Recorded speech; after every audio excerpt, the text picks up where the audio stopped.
नमस्कार, मी भारती सहस्रबुद्धे. आनंदाचं पानच्या या विशेष भागात तुम्हा सगळ्यांचं स्वागत आहे. आजचा दिवस विशेष आहे आपल्यासारख्या वाचन प्रेमींसाठी, कारण आज 15 ऑक्टोबर म्हणजेच वाचन प्रेरणा दिन.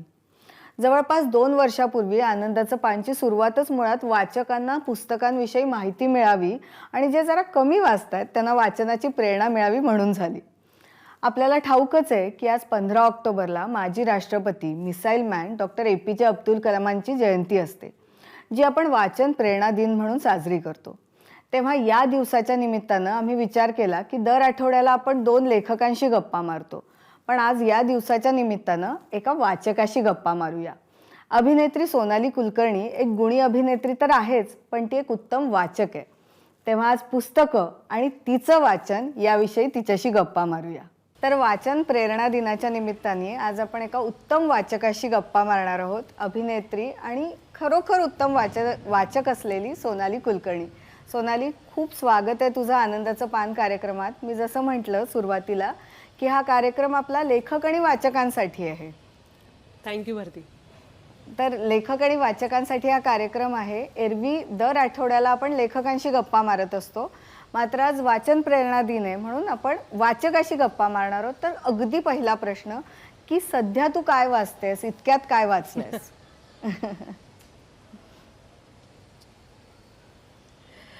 तुला गंमत वाटेल ऐकून, पण मी अनेक स्क्रिप्ट्स वाचतीये. माझ्या 3 स्क्रिप्ट्स बॅलन्स आहेत, त्यामुळे आत्ता मी नव्या लेखकांनी लिहिलेल्या छान छान गोष्टी वाचतीये.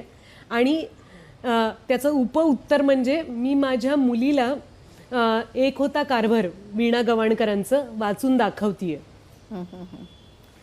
खरं तर सोनाली, मला हाच पुढचा प्रश्न विचारायचा होता की हा कार्यक्रम सुरू करायच्या आधी आमच्याही मनात असंच होतं की फार म्हणजे जी जुनी पुस्तकं आहेत, मग अगदी श्रीमान योगीचा उल्लेख होतो, मृत्युंजयचा उल्लेख होतो आणि ही अशी चांगली पुस्तकं आहे ती वाचली पाहिजेत वगैरे.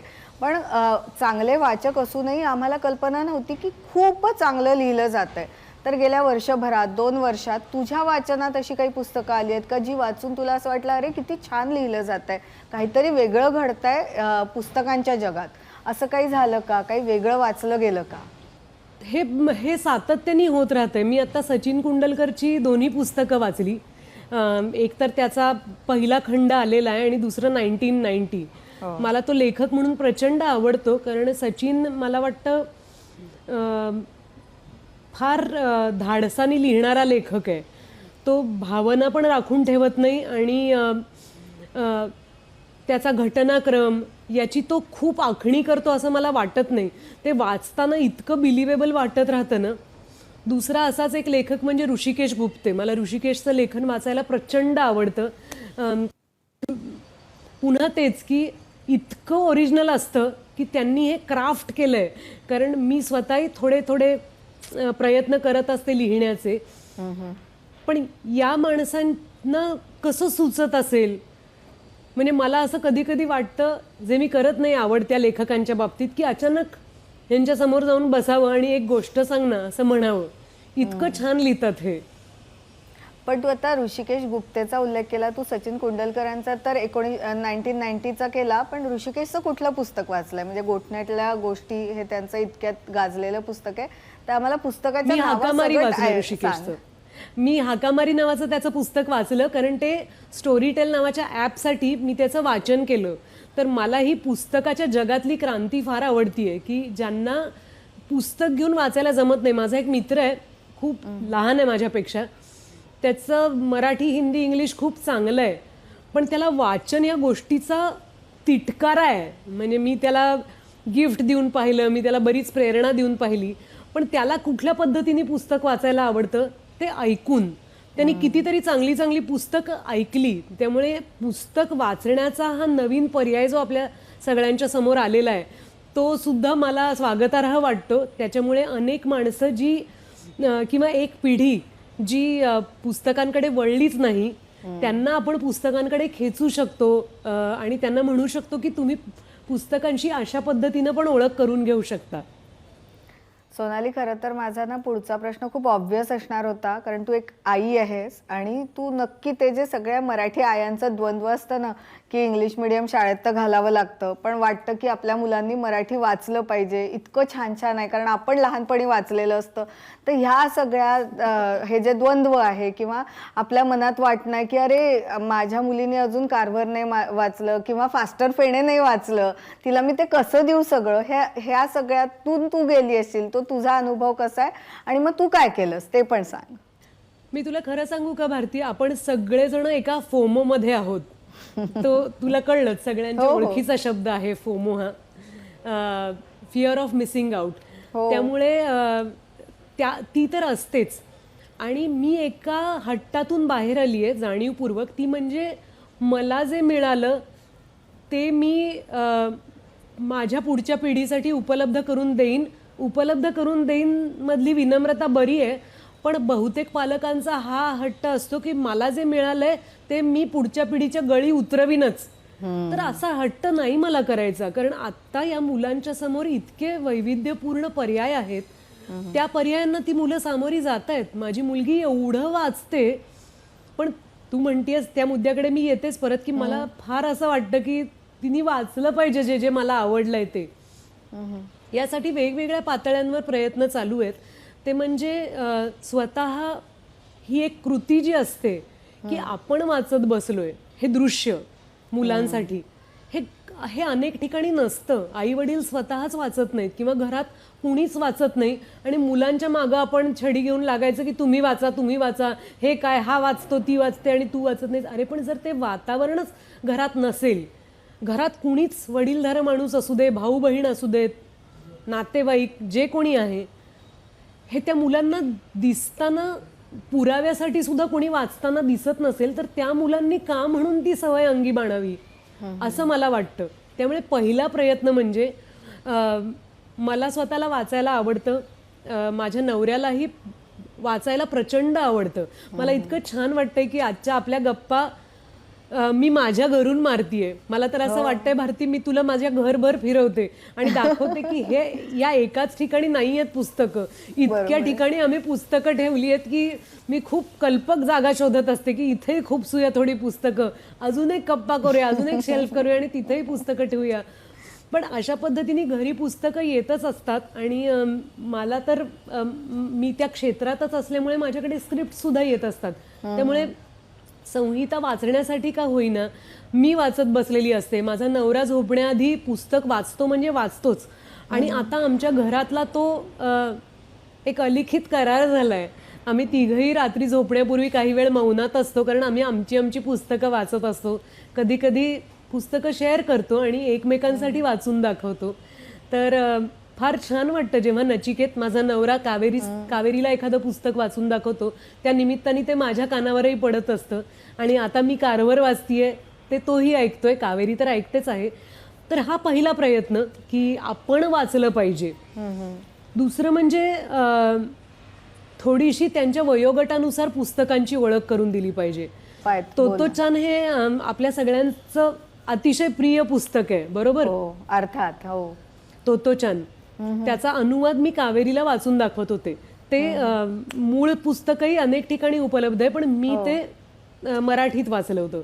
त्यामुळे मला ते कावेरीला वाचून दाखवायचंच होतं. पण तोत्तोचान 85 ते 90% झाल्यानंतर इतकं हृदयद्रावक त्याचा शेवट आहे की मी स्वतः संभ्रमात पडले की मी हे कावेरीला कसं वाचून दाखवू, मी तिला कसं सांगू की इतकी मला हे सांगताना काटा येतोय अंगावर, किंवा तू परवानगी दिलीस तर मला रडत बसायला आवडेल की ती शाळा बेचिराख झाली. इतकी सुंदर शाळा, तिचं नामोनिशाण उरलं नाही. हे आपण आपल्या मुलांना कसं सांगायचं आणि का सांगायचं, यासाठी मी खूप झगडले स्वतःशी. मी तुला कबुली देते या गोष्टीची की मी त्या पुस्तकाचा शेवट कावेरीला अजून वाचून दाखवलेला नाहीये. ती आता 12 पूर्ण होणार आहे लवकरच. आणि मला असं वाटतंय हे कधीतरी मी तिच्यापर्यंत पोचवीन. सत्य झाकून, कोंबडं झाकून ठेवल्याने उजाडायचं राहणार नाहीये.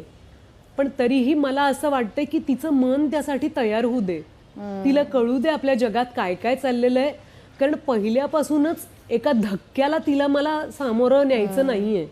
की तुला माहितीये किती चांगलं वाटलं तरी सुंदर गोष्टींचा नष्ट सुद्धा होऊ नायनाट शकतात, होतो, हो. अशी धमकी नाही द्यायची मला तिला. याची हे चूक बरोबर हे आपण शोधूया. कदाचित पुढच्या वेळी आपण प्रत्यक्षात गप्पा मारू किंवा आपल्या एबीपी माझाच्या टीमकडे मी येईन, हो हो तेव्हा तुमच्याशी बोलताना मला जास्त एक वेगळा दृष्टिकोन मिळेल की मी जे करते ते बरोबर आहे की नाही.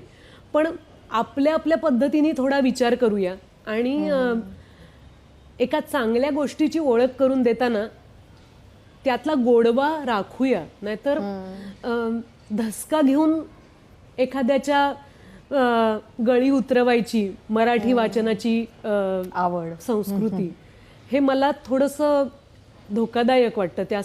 त्यापासून मी स्वतःला आणि माझ्या मुलीला आणि तिच्या मित्रमैत्रिणींनाही वाचवतीये. तू जसं सांगितलं की तुम्ही सगळे रोज वाचता, तर हे जे नवीन स्क्रिप्ट रायटर आहेत ज्यांचा तू उल्लेख केला ते उत्तम लेखकही आहेत आणि कोणाचे कथासंग्रह प्रकाशित होतात, कोणाची कादंबरी प्रकाशित होते. तर अशा पद्धतीचं वाचन तू आवर्जून करतेस का? आणि तू पुस्तकं जाऊन विकत घेताना तुझा क्रायटेरिया काय असतो? गंमत वाटेल तुला, पण मी जेव्हा पुस्तक घ्यायला जाते तेव्हा मी ज्यांचं बस्तान बसलंय अशाच माणसांची पुस्तकं विकत घेते. अनेकदा नवी पुस्तकं भेट येतात किंवा मला अलीकडे आवडलेलं किंवा आपल्याला अनेकांना आवडलेलं पुस्तक म्हणजे नदिष्ट, मनोज बोरगावकरांचं. बरोबर. ते वाचून मी वेडी झाले होते आणि मी अनेकदा पुस्तकं विकत घेताना भेट द्यायला पुस्तकं विकत घेते. पण मला नवीन पुस्तकं अनेकदा अभिप्रायार्थ मिळतात किंवा कोणीतरी आवर्जून भेटतं आणि म्हणतं की अमुक अमुक माझ्या पुरस्कार मिळालाय किंवा मी आत्ताच लिहिलंय तर तू वाच. तर आता मी माझ्या घरामध्ये एक वेगळं सेक्शन केलंय की राहिलेली पुस्तकं. हे म्हणताना मला काही फार आनंद होतोय असं नाही, त्यात एक ओशाळल्यासारखा भाव आहेच माझ्या मनामध्ये की इतकं काही राहून जातं आपलं वाचायचं. त्यामुळे प्रत्येक नव्या लेखकाशी कॅचअप केलंय असं नाहीये. बरोबर. अनेक गोष्टी वाचायच्या राहून गेलेल्या आहेत, पण कधीतरी कुणीतरी मित्रमैत्रिणींनी सुचवलं तर ते पुस्तक घेतलं जातं, वाचलं जातं आवर्जून. सोनाली, खरं तर तू वाचतेस ते तर आम्हाला माहितीच आहे, पण वाचनाबद्दल किंवा पुस्तकांबद्दल छोटे छोटे उपक्रमही तू तुझ्या सोशल मीडियावर करत असतेस. तर आत्ता काही नवीन आहे का, असा काही उपक्रम करते की नवीन पुस्तकांविषयी किंवा काही? कारण तुमच्यासारखे जे आपण ओपिनियन मेकर्स म्हणू किंवा ज्यांना लोक फॉलो करतात त्यांच्यामुळे एक प्रेरणा मिळू शकते वाचनाबद्दलची. या नवरात्रात मी एक फार छान पुस्तकांबद्दलचा उपक्रम घेऊन येते. 15 तारखेला घटस्थापन आहे, त्या दिवशी हे सरप्राईज मी ओपन करीन आणि शेवटच्या दिवशी सुद्धा एक सरप्राईज असणार आहे, एवढंच सांगते. कारण हे नवरात्र मी पुस्तकांबरोबर साजरं करणार आहे. क्या बात है. खूप म्हणजे जे तुझे फॅन्स आहेत आणि जे उत्तम वाचक आहेत ते नक्कीच वाट बघत असतील तुझ्या सरप्राईजची. आता अगदी शेवटचा प्रश्न, कारण आपला आनंदाचं पान आहे आणि पुस्तकांबद्दलचा कार्यक्रम आहे, तर तू तुझ्या आत्ता जो कार्यक्रम बघतात आहेत त्यांना 5 पुस्तकं कोणती सांगशील की ही वाचलीच पाहिजेत? खूप आहेत. मी 5 पुस्तकं म्हणण्यापेक्षा 5 लेखक सांगेन. हरकत नाही. न विसरता गौरी देशपांडे, मुकुंद टाकसाळे, किशोर कदम, खूप आहेत. दुर्दम्य नक्की वाचा गंगाधर गाडगिळांचं. त्याच्यानंतर पुशिरेग्यांचं सावित्री मला खूप आवडलेलं पुस्तक आहे. म्हणजे काही पुस्तकं अशी असतात ना की त्याच्यावर प्लीज काही करू नका, सिनेमा नाटक काही करू नका, अभिवाचन सुद्धा करू नका, असं मला खाजगीत वाटतं. त्यापैकी एक म्हणजे सावित्री आहे. सावित्री फक्त वाचावं असं मला वाटतं. आणि तू थोडंसं मला वळायची परवानगी दिलीस. किती आता एकदम दिसलं म्हणून सांगते की किती कलाकार आहेत आपल्याकडे ज्यांच्याबद्दल आपण म्हणजे आता मिलिंद गुणाजी हा सगळ्यांना मॉडेल आणि अभिनेता म्हणून माहिती आहे भारती, पण मिलिंदनी इतकी सुंदर पुस्तकं लिहिलेली आहेत आणि म्हणजे मिलिंदच्या लेखनाचे फॅन आहेत. माझे बाबा महाराष्ट्रावर आणि मराठीवर प्रेम करणारे आहेत. त्यांचं गड किल्ल्यांवर भ्रमंतीवर खूप प्रेम आहे. ते मिलिंदच्या पुस्तकाची त्यांनी पारायणं केलेली आहेत. तर असे लेखक विसरायला नकोत. म्हणजे आपण काय म्हणतात, पुलंचं नाव घेतल्याशिवाय मी नाही पुढे जाऊ शकत, कारण मी त्यांची प्रश्नच नाही. कोण कोण त्यांचं फॅन नाहीये. पण असे काही लेखक मिलिंदसारखे हे आपण शोधून काढायला पाहिजेत, आणि त्यासाठी आपण एकमेकांशी नक्की गप्पा मारल्या पाहिजेत. कधी कधी हा प्रश्न जरा बोर वाटतो की सध्या तू काय वाचतीयस, असं भेटल्या कुणीतरी विचारतं, तेव्हा मलाही अनेकदा बोर झालेलं आहे की अरे थांबा यार, सुरुवात तर होऊ दे गप्पांना. एकदम कोणीतरी विचारतं काय वाचतेस, पण हरकत नाही, त्या निमित्ताने तरी ते काय वाचतायत हे आपल्याला कळतं आणि आपल्या मनात कुठेतरी नोंद घेतली जाते. मी काय अशा यादी करत नाही की हे वाचायचे ते वाचायचे, कारण पुस्तकं ना आपल्याला भेटतात, ती येतात आपल्या आयुष्यात. खरंच खूप मस्त गप्पा झाल्यात सोनाली आपल्या. अगदी डिक्शनरी पासून बालसाहित्यापर्यंत सगळ्या विषयी आपण बोललो, आणि खरंच या पुस्तकांबद्दलच्या गप्पा तर अपुऱ्या आहेत. आपण अजून अनेक पुस्तकांविषयी बोलू शकलेलो नाही, लेखकांविषयी बोलू शकलेलो नाही, पण ज्या काही गप्पा झाल्या आज वाचन प्रेरणा दिनाच्या निमित्ताने त्या नक्की वाचकांना आवडतील. त्यामुळे तू आम्हाला वेळ दिलास आणि पुस्तकांबद्दल बोललीस, त्यासाठी खूप खूप आभार.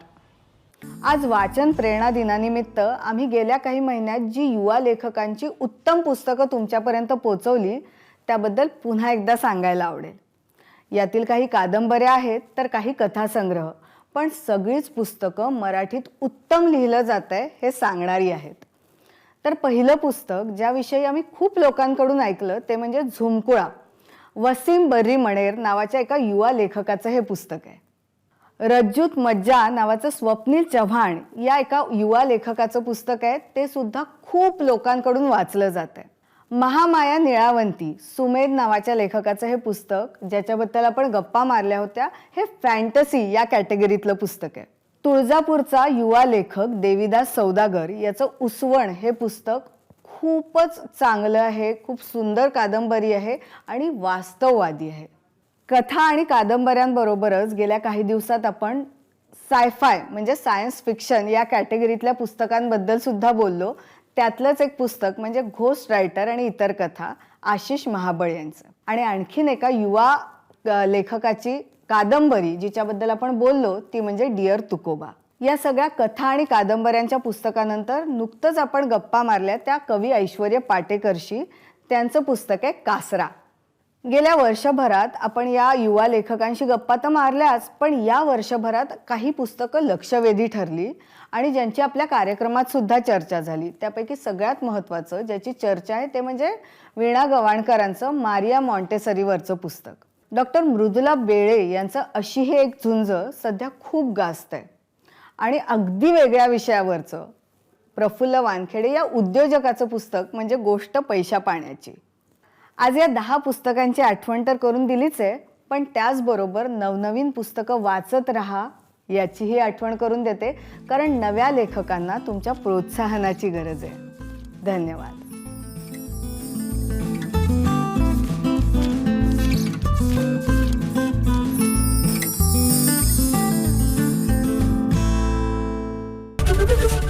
एबीपी माझा, उघडा डोळे बघा नीट.